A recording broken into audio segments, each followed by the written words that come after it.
بالله من الشيطان الرجيم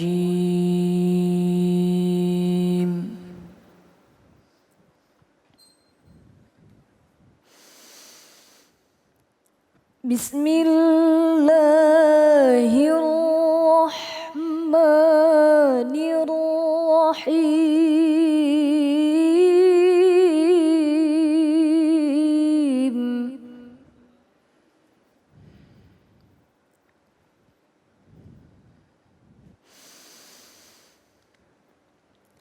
الذين ينفقون في السراء والضراء والكاظمين الغيظ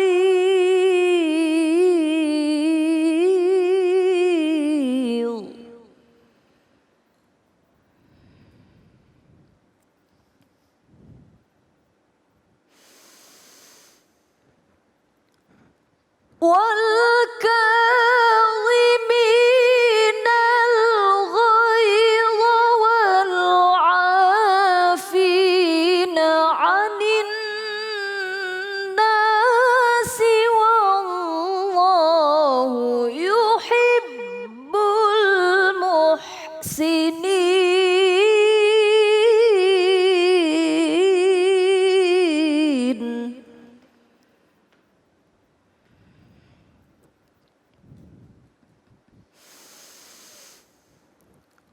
والكاظمين الغيظ والعافين عن الناس والله يحب المحسنين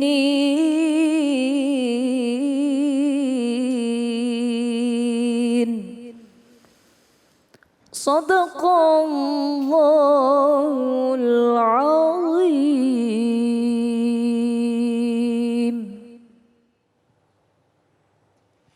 Maha benar Allah dengan segala firman-Nya. Terima kasih Ustazah Mimi Jamilah.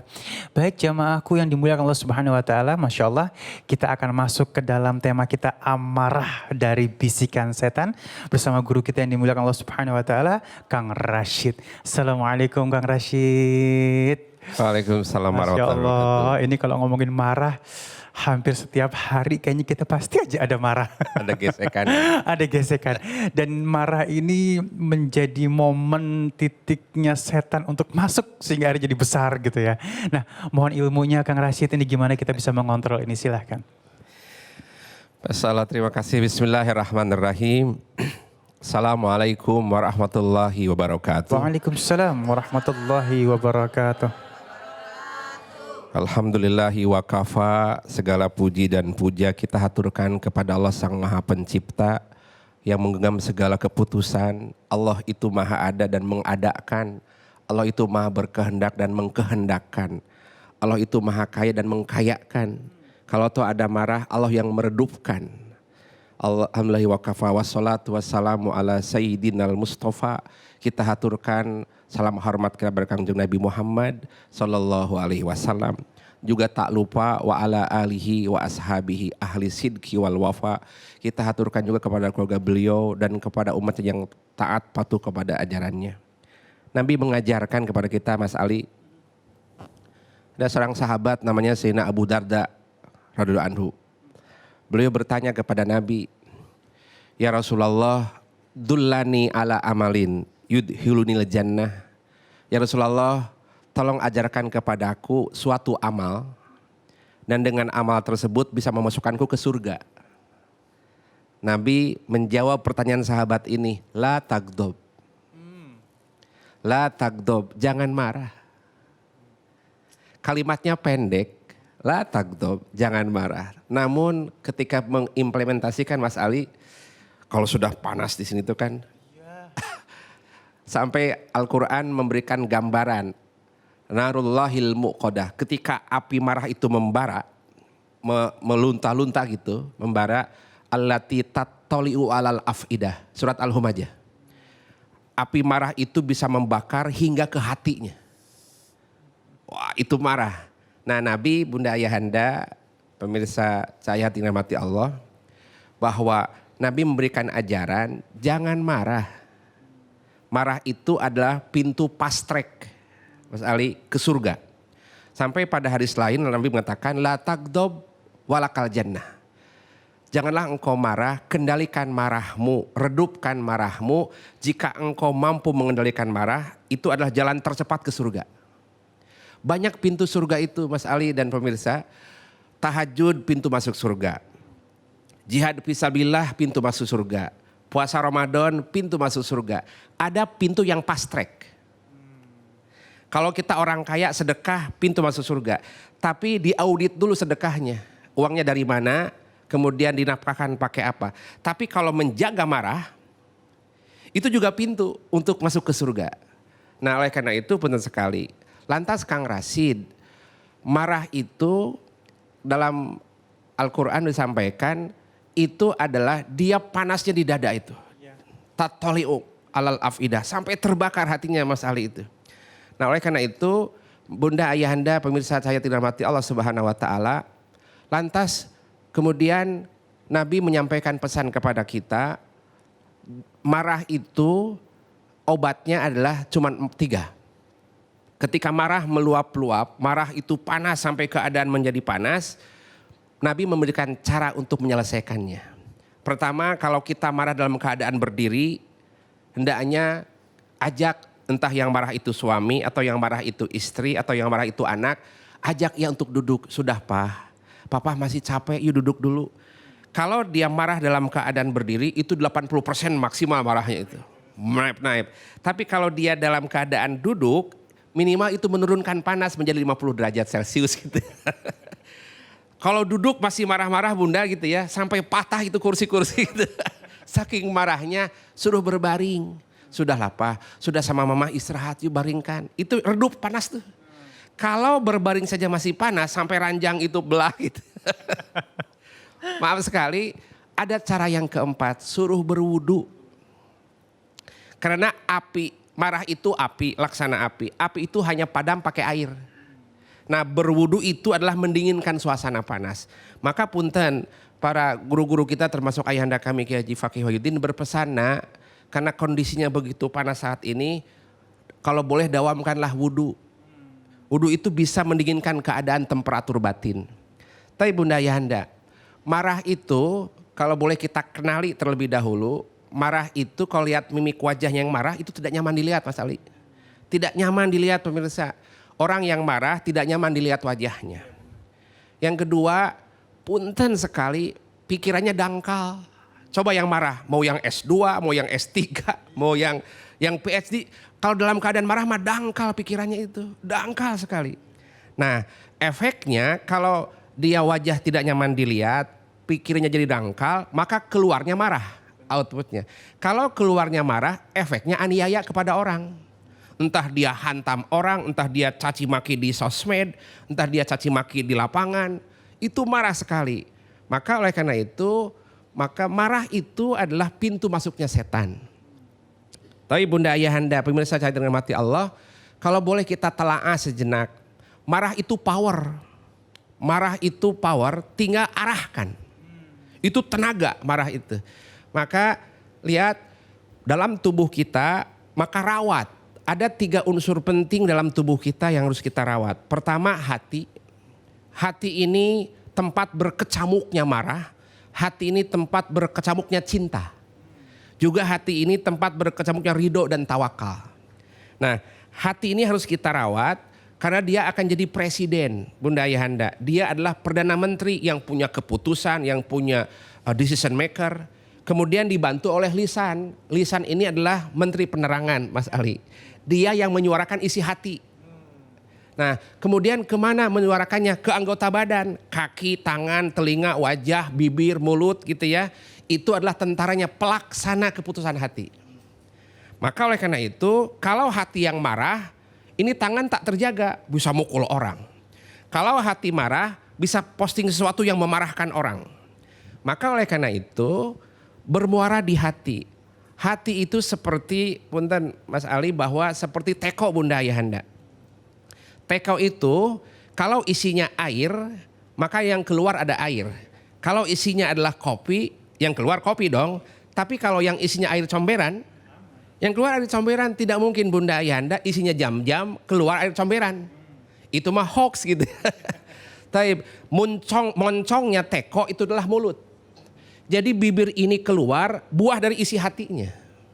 Maka untuk menenangkan suara ini suka efeknya mencaci maki ke orang. Maka ketika ada efek marah, tahan, la tagdob, tahan.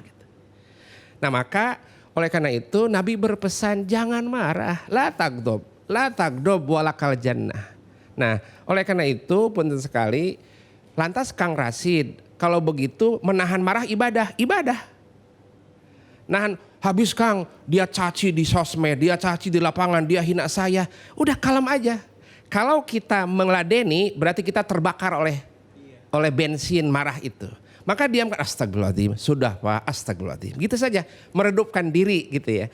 Di sini Abu Ahmad menyampaikan kepada kita ada 4 tanda parameter orang itu berhasil dia menahan marah. Pertama, lihat seseorang itu bijaksana ketika indar rogbah. Lihat ketika dia menginginkan sesuatu. Indar rogbah. Kalau orang menginginkan sesuatu itu kadang dia nampak syahwatnya. Saya mau A. Dia kejar itu A. Itu dia sedang dikendalikan oleh nafsu dirinya.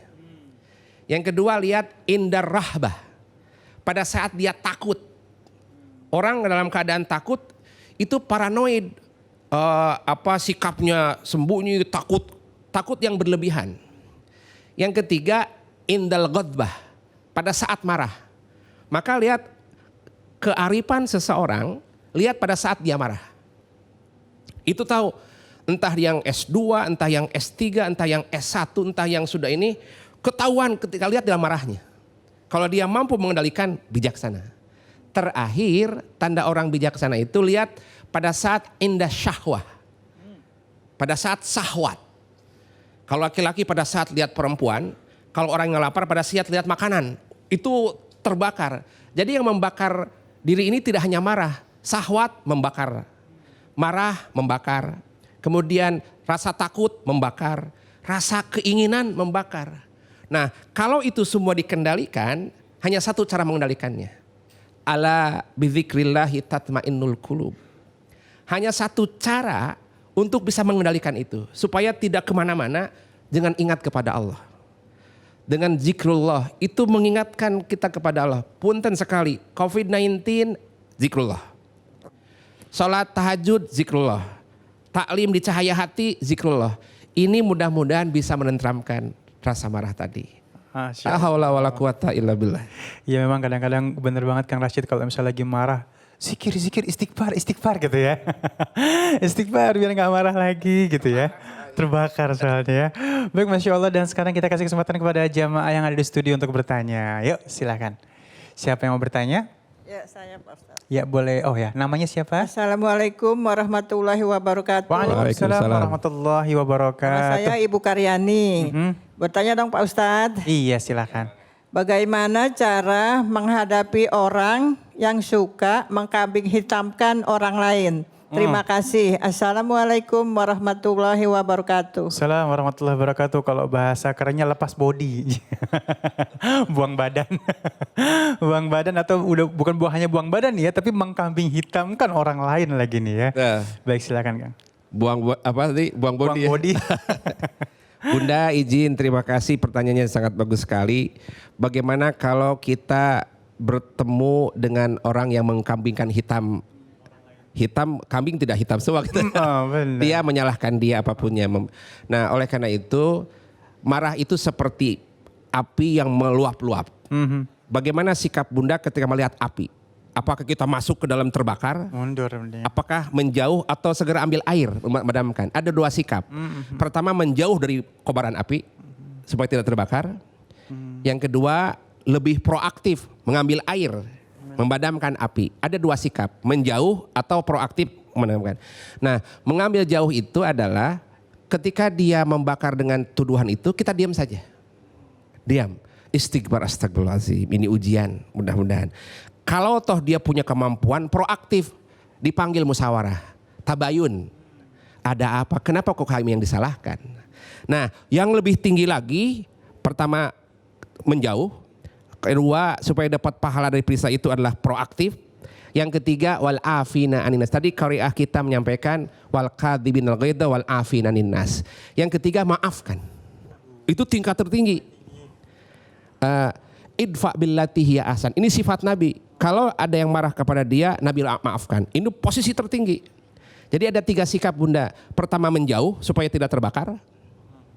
Jangan ikut campur, itu aktif di grup, aktif di sosmed, menjauh. Yang kedua kalau mau pahala, aktif dekatin tabayun supaya apinya redam.